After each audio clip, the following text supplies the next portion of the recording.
From Hong Kong to London, from Tokyo to New York, within 6 years, I've completed 12 marathons and 3 ultramarathons in different parts of the world.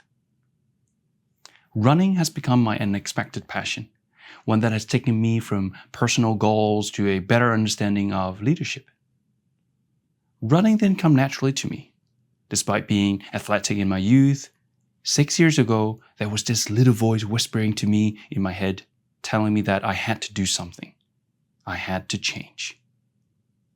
Back then, I was 20 pounds too heavy, so that at that time, all I wanted is to shed those extra pounds, to get fitter, healthier, and quite frankly, to look better. So I began to run.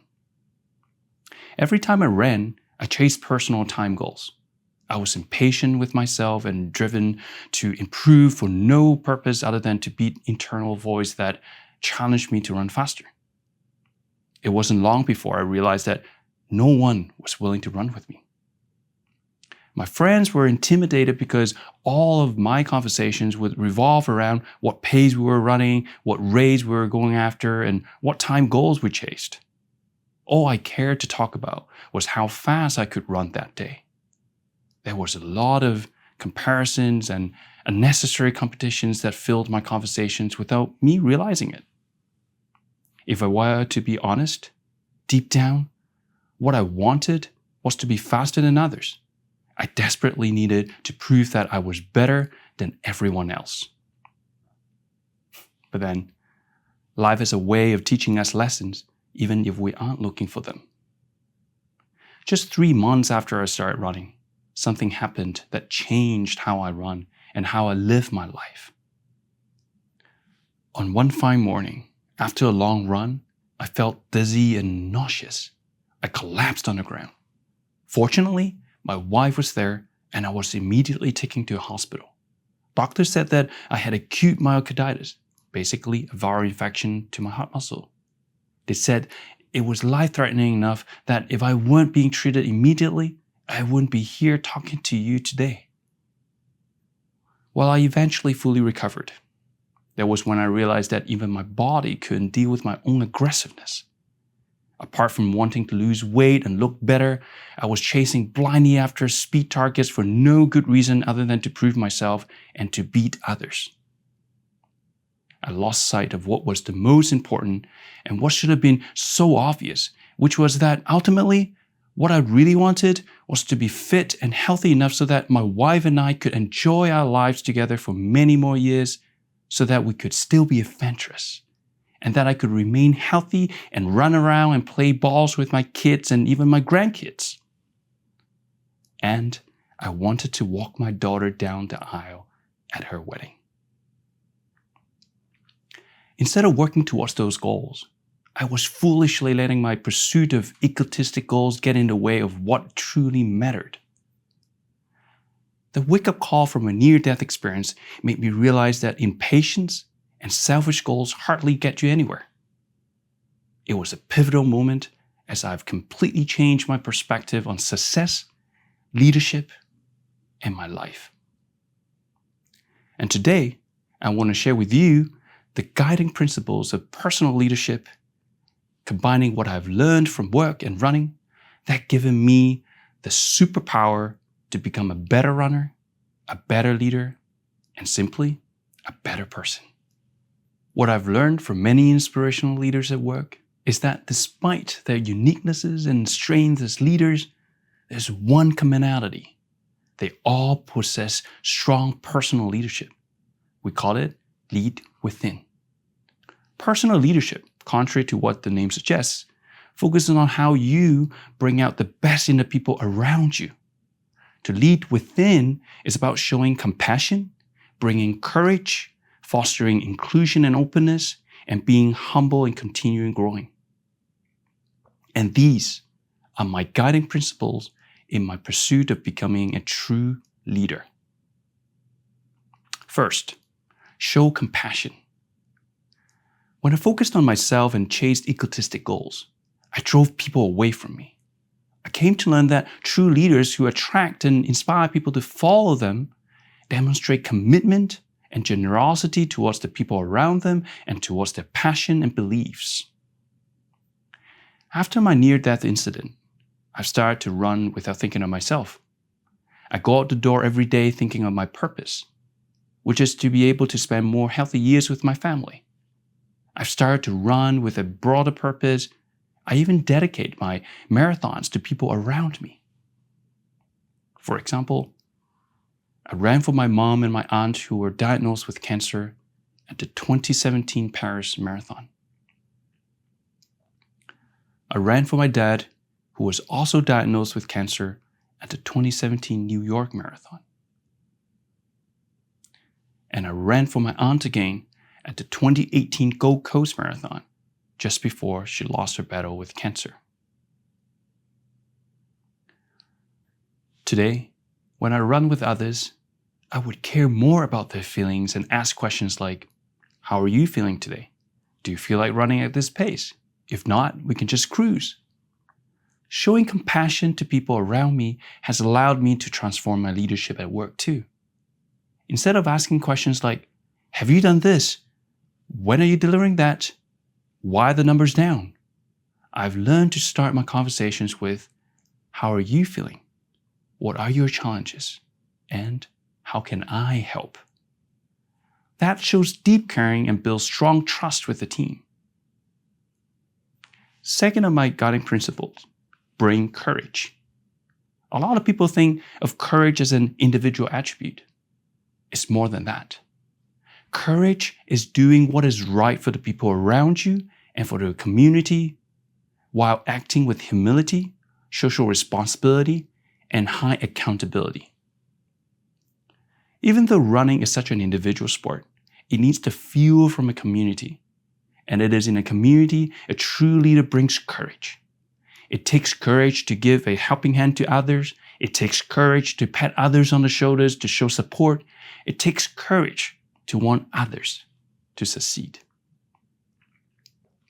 As a marathon runner, you get cheered on by the spectators during a race. Truly a great feeling. I've never been a marathon spectator. Not until I went all the way to Berlin to watch another friend race. We trained together for a marathon, but we ended up running different races. I cheered for him on the sideline. When he completed the run, I was overwhelmed with joy. 2 months ago, a group of runners from my running club ran the Hong Kong Marathon. We trained together for months leading up to the race. When 7 of them achieved their personal bests, I was again overwhelmed with joy.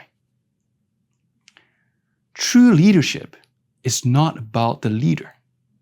It's about the people around the leader who are inspired to succeed and become a better version of themselves.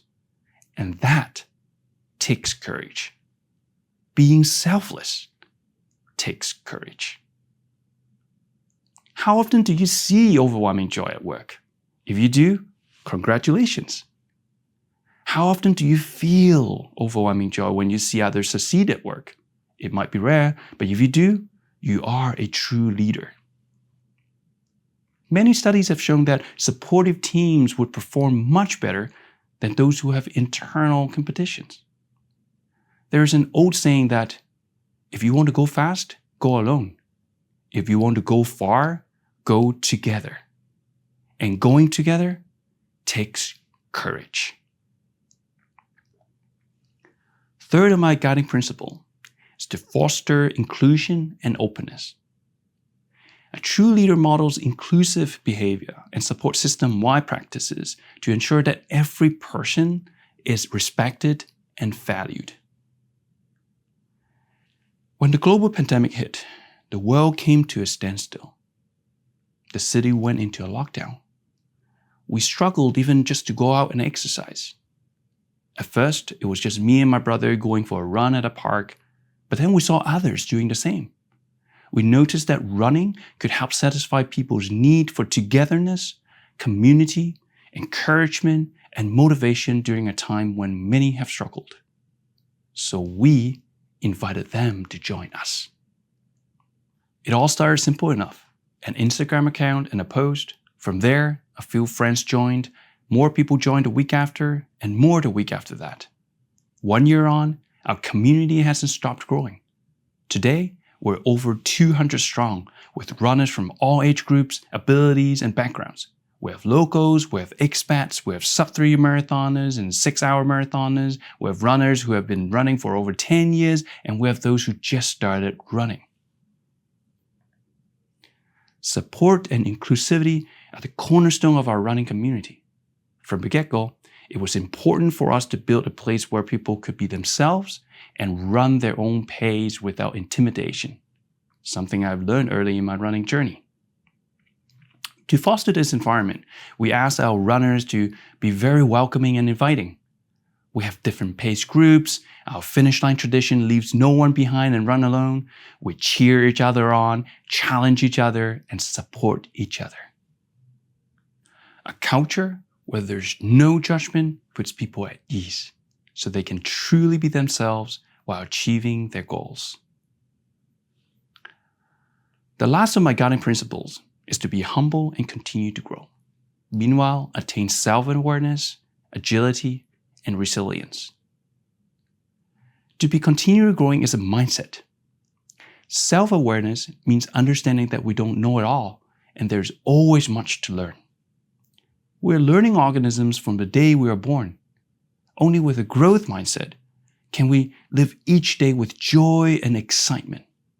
We can be much more agile and resilient. And here's how I do it. When I run, usually in the morning, I focus on one tiny thing. It's a different thing each day, such as how I breathe or how I land my feet on the ground. When you really concentrate on one thing, you'll be able to discover something new about that, what you're doing. If I take a deeper breath, how would that affect my running? With that mindset, you will turn even the most mundane task into a realm of discovery. And that sense of discovery will spark joy in what we do. Leaders help others find joy in what they do. Only when people truly enjoy what they do can they create the greatest impact. But then joy doesn't come from what you do. It's a mindset. Just like running. Running is boring. You basically lift one leg up, land on the floor, lift another, and so on. How exciting is that? Some people might think the same about their job. You go to work, turn on your computer, check emails, meetings after meetings, deal with operational tasks, and repeat that for days, months, years. But if you have a growth mindset and are able to turn those mundane details into new discoveries, you'll soon be able to discover the joy in learning something new every day. When you realize you can learn something new every day, and find joy in learning from what you do and from the people around you, you will find even challenges and difficulties rewarding. Today, when I see runners in our community and looking forward to joining our activities, I see their genuine joy. Even when the training gets tough, trust me, running sometimes is hard. They still show up and give their best. They support each other, cheer each other on. You can see in their faces that they want others around them to succeed and to be a better version of themselves. Today, I also see my team at work carrying that passion, that joy in things that they do. Even when things get tough and challenging, they have the resilience and the growth mindset to see things through. They bring courage and show compassion by supporting each other to get through the storms. They want others around them to succeed so that we all can succeed as one team. What I see is that everyone is a true leader. After all, only through helping others can we truly help ourselves. True leadership, again, is not about the leader. It's about the people around the leader who are inspired to succeed and become a better version of themselves. True leaders lead within by showing compassion, bringing courage, fostering inclusion and openness, and being humble and continually growing. Running has given me the superpower to be a better leader. I'm sure you can also find your passion that gives you the superpower too.